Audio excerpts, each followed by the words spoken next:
in Emilia Romagna siete storicamente il partito dominante, e al nord invece qui da noi in Veneto magari ci vuole un po' spiegare l'opinione. Qui al nord, però mi permetto di dire una cosa come per piccola premessa, certo. Rispetto a tutto questo problema, che è un problema assolutamente importante.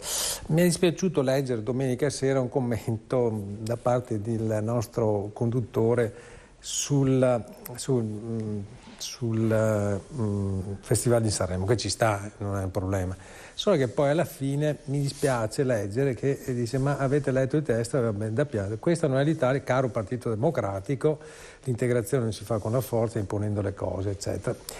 Mi dispiace averla letta, a dire la verità, perché dopo, quando si dice che la RAI è occupata dalla sinistra, mi risulta che in questo momento le nomine le abbia fatte il governo attuale, quindi mi dispiace, insomma, perché secondo me legittimamente uno può dire quello che vuole. Se vuole rispondere alla domanda, poi del mio post parleremo.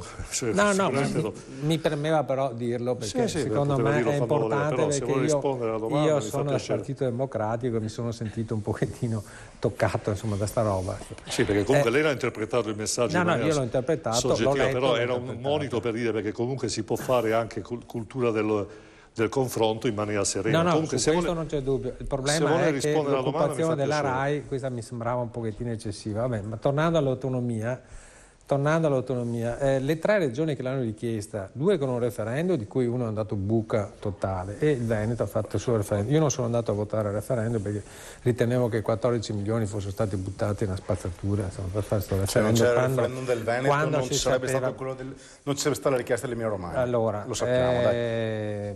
Finora hai parlato tu, adesso parlo io, ci sono tanti, qua abbiamo il tempo che abbiamo.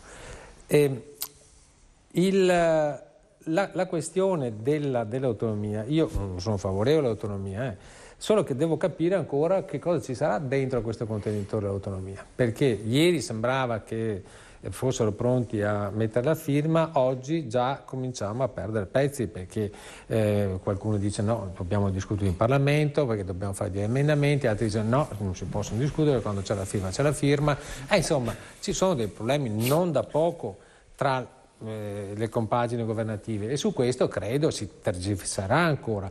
Sulla questione poi dei contenuti, quali sono i contenuti? Perché noi sappiamo quali sono le 23 competenze che potrebbero arrivare, però il problema grosso è il residuo fiscale.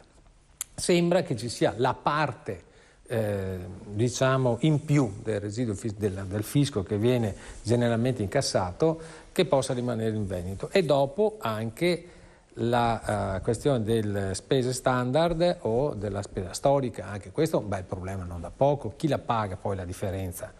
Perché la spesa storica è una cosa, la spesa standard è un'altra cosa. Quindi c'è tutto ancora in fieri, non si capisce bene, e c'è sempre naturalmente chi solletica la Lega, cioè il Movimento 5 Stelle, che non ci sta.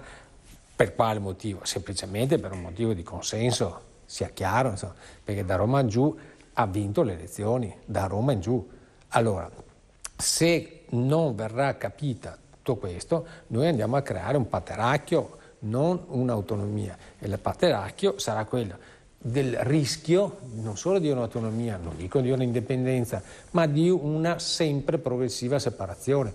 Per quello il problema non è di facile soluzione, non è perché, ripeto, se il governatore Zaia, leggevo sul giornale, ma penso l'abbiamo letto tutti, siamo ormai al 70%. Voglio capire che cosa vuol dire questo 70%, perché è ancora tutto fumo al momento. Dentro il contenitore non c'è nulla.